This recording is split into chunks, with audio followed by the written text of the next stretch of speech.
Telugu Desam party అభివృద్ధి రాజకీయాలు చేస్తుంది, వైసీపీ తప్పుడు ప్రచారాలు చేస్తుంది. ఫేక్ పార్టీ, ఫేక్ వార్తలు, ఇదే వాళ్ళ బ్రతుకు.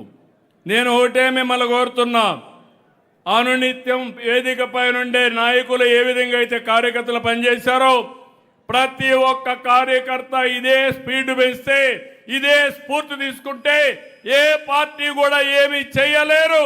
ఇప్పుడు 94% స్ట్రైక్ రేట్ వచ్చింది. రేపు 98-99% ఎన్డీఏనే గెలవాలి, గెలిపించే బాధ్యత మీది. ఇది అసాధ్యమేం కాదు.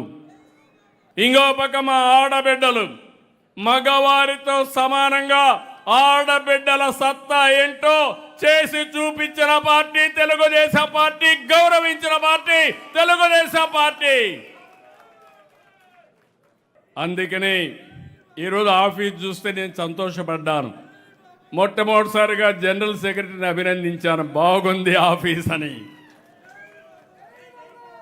మామూలుగా నేను ఎవరిని అభినందించను, నేను ఇంకా చెయ్యాలని ఆలోచిస్తూ ఉంటాను.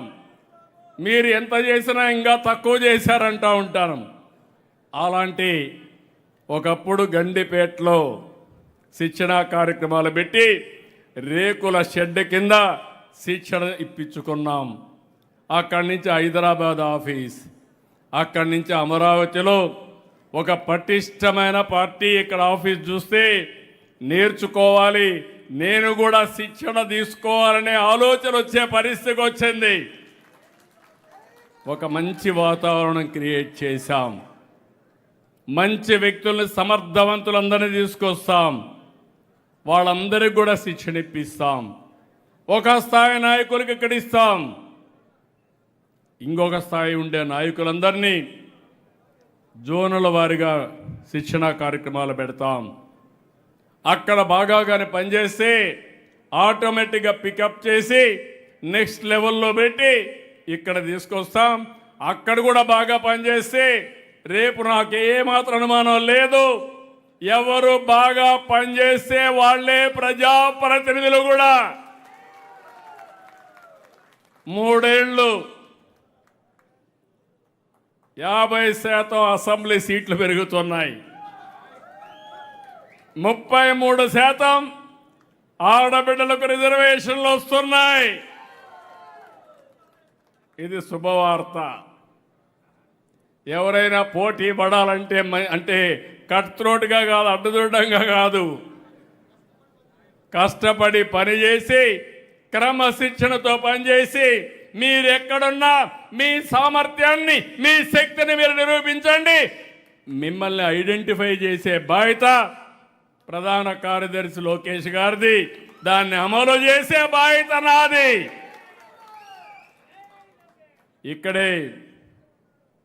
ఇప్పుడే పల్లా శ్రీనివాస్ గారు చెప్పారు, వాళ్ళ తండ్రితో నాకు ఒక అనుభవం. ఆయన ఒక మంచి ట్రేడ్ యూనియన్ లీడర్. అప్పట్లో ఆయన ఐడెంటిఫై చేసి ఎమ్మెల్యే పెడితే గాజువాకలో ఆ రోజుట్లో బ్రహ్మాండమైన మెజార్టీతో గెలిచారు. మొన్న కూడా చూస్తే పల్లా శ్రీనివాస్ నవ్వుతూనే ఉంటాడు, అజాత శత్రువు. అందుకనే మీరు చూస్తే అతిపెద్ద మెజార్టీతో గెలిచారంటే అది కూడా ఒక కారణం. రాజకీయాల్లో పనిచేయడం చాలా ముఖ్యం, పని చేయడమే కాకుండా ప్రవర్తన కూడా చాలా ముఖ్యం. కొంతమంది ఎక్కువ తిరిగితే తక్కువ ఓట్లు వస్తాయి, కొంతమంది తక్కువ పనిచేసినా ఎక్కువ ప్రభావం చూపిస్తారు. ఈ విషయాన్ని మనం గుర్తుపెట్టుకోవాల్సిన అవసరం ఉంది. మన పార్టీ ఆవిర్భావం తర్వాత 10 ఎన్నికలు వస్తే 6 గెలిచాం, 4 ఓడిపోయాం. 89, 2004, 2009, 2019 వచ్చిన ఎన్నికల్లో ఓడిపోయాం. దానికి కారణం నా అబ్సెషన్ కూడా. ఒకసారి గెలిస్తే ఏదో చేసేయాలని మీతో మహాడకుండా ముందుకు పోతే మా నాయకుడు పట్టించుకోలేదని మీరు అలిగి ఇంట్లో కూర్చుంటారు. అది వచ్చింది మీ యొక్క పెద్ద సమస్య. వేరే పార్టీకి పనిచేయరు, వేరే జెండా పట్టరు, కానీ అలగతారు. అలకే ప్రమాదం. భవిష్యత్తులో అలక ఉండకూడదు. శాశ్వతంగా తెలుగుదేశం పార్టీ అధికారంలో ఉండాల్సిన అవసరం ఉంది. ఏ ఎన్నికలు వచ్చినా మనం గెలవాలి. ఈ విషయం మీరు గుర్తుపెట్టుకోవాలి. కార్యకర్త అనే వ్యక్తి మీ పరిధిలో ఏ స్థాయిలో ఉన్నా ఆ స్థాయిలో ఎప్పుడు ఎన్నికలు పెట్టినా గెలిపించే శక్తి సామర్థ్యం మీకు ఉండాల్సిన అవసరం ఉంది. దీన్ని ఒక ఆనవాయితీగా పెట్టుకోవాలి. వైకుంఠపాళి రాజకీయాలు ఇటు పార్టీకి అటు రాష్ట్రానికి చాలా నష్టం, కార్యకర్తలకు కూడా నష్టం. ఇప్పుడే ఆ టీవీలో మీరు వేసినప్పుడు ఒక ఫిల్మ్ చూస్తే మనసు కలిచివేసింది, ఆవేశం వచ్చింది, బాధ కలిగింది. ఒక పార్టీ సిద్ధాంతాల కోసం, ఒక రాష్ట్రం కోసం ఎంతమంది ఎన్ని త్యాగాలు చేశారంటే ఒకసారి చూసినప్పుడు అర్థమవుతుంది. అన్ని త్యాగాలు చేసిన కూడా పార్టీ కార్యకర్తల త్యాగాల్ని కొంతమంది విస్మరిస్తే, మనం కూడా మర్చిపోతే అది చాలా ప్రమాదం. ఈ విషయం మీరు గుర్తుపెట్టుకోవాలి. కంటిన్యూటీతోనే డెవలప్మెంట్ అనేది అనేక రాష్ట్రాల్లో అనేక దేశాల్లో నిరూపితమైంది. 2004లో మనం గెలుచుంటే తెలుగు జాతి ఏ స్థాయికి పోయేదో ఒక్కసారి ఊహించుకోవాలి. 2019లో మనం గెలుచుంటే అమరావతి ఆంధ్ర రాష్ట్రం ఏ స్థాయికి పోయేదో మనం గుర్తుపెట్టుకోవాలి. ఈరోజు మీరు ఒక్కసారి చూస్తే అమరావతి కోసం 29,000 మంది రైతులు 33,000 ఎకరాలు భూమి స్వచ్ఛందంగా ముందుకొచ్చి ఒక్క పైసా తీసుకోకుండా ల్యాండ్ పూలింగ్లో ఇచ్చారంటే అది మన మీద నమ్మకం. అలాంటి నమ్మకం వచ్చినప్పుడు అదే మరిగా ఈరోజు మీరు చూస్తే మొన్నటి వరకు పెట్టుబడుల కోసం ముందుకు రాని రాష్ట్రం ఈరోజు పెట్టుబడులు అంటే ఆంధ్రప్రదేశ్ ఒక గమ్యస్థానం. ఇది ఒక నమ్మకం. అలాంటి నమ్మకాన్ని వమ్ము చేసే అధికారం మనకి ఎవ్వరికీ లేదని చెప్పి కూడా నేను మీకు తెలియజేస్తున్నా. అందుకే మిమ్మల్ని అందరినీ కోరుతున్నా, తెలుగుదేశం పార్టీ బలంగా ఉంటేనే రాష్ట్రం బలంగా ఉంటుంది. పార్టీ గెలిపే రాష్ట్రం గెలుపు. పసుపు జెండా నిరంతరం ఎగరాలి. రాష్ట్రం ఎప్పుడు గెలవాలి. పార్టీ బాగుంటే తెలుగు జాతి నెంబర్ 1గా ఉంటుంది. అదే నా జీవిత ఆశయం అని కూడా మరొక్కసారి మీకు విజ్ఞప్తి చేస్తున్నా.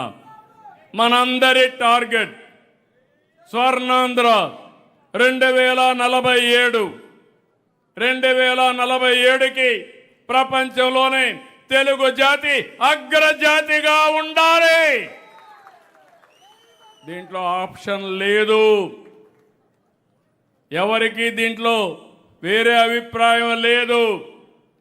భారతదేశం 2047కి వికసిత్ భారత్ ద్వారా ప్రపంచంలో నెంబర్ 1 చేయడం నరేంద్ర మోడీ గారి సంకల్పం అయితే, దానికి ఇంధనం పెంచే శక్తి ఆంధ్రప్రదేశ్ రాష్ట్రం, తెలుగు జాతిని మరొకసారి విజ్ఞప్తి చేస్తున్నా.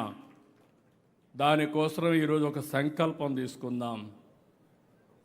రాబోయే రోజుల్లో ప్రతి ఏ పని చేసినా మీరు ఆలోచించాలి, ఇది ప్రజలకు నష్టమా లేకపోతే ప్రజలకు ఎక్కడన్నా ఇబ్బంది కలిగిస్తున్నామా. పని వల్లనే కాదు, ప్రవర్తన వల్ల కూడా. ఈ రెండు ఎప్పటికప్పుడు నెమరేసుకుంటూ ముందుకు పోదాం. ఈ సంకల్పంతో ముందుకు పోదాం. నేను కూడా మిమ్మల్ని ముందు మారిగా అబ్సెషన్తో ముందుకు పోను. రాజకీయం చేస్తా, అదే సమయంలో అభివృద్ధి చేస్తా, సమిక్షమాన్ని ఇస్తా. దీర్ఘకాలిక ప్రయోజనాల కోసం మీకు అండగా ఉండే బాధ్యత నాది. ప్రతి ఒక్క కార్యకర్తకు రక్షణగా ఈ పార్టీ ఉంటుంది. మరొకసారి పసుపు సైనికులకు, తెలుగు తమ్ముళ్లకు, అభిమానులకు పార్టీ ఆవిర్భావ శుభాకాంక్షలు. జై తెలుగుదేశం, జై తెలుగుదేశం, జై తెలుగుదేశం. జోహార్ ఎన్టీఆర్, జోహార్ ఎన్టీఆర్, జోహార్ ఎన్టీఆర్. జై తెలుగు తల్లి, జై తెలుగు తల్లి, జై తెలుగు తల్లి, జై భారత్, జై భారత్, జై భారత్. జై తెలుగుదేశం కార్యకర్తలు, జై తెలుగుదేశం కార్యకర్తలు. సిద్ధంగా ఉండాల్సిందిగా మరొక్కసారి కోరుకుంటూ అందరికీ మరొక్కసారి శుభాకాంక్షలు, నమస్కారాలు. జై సిబిఎన్.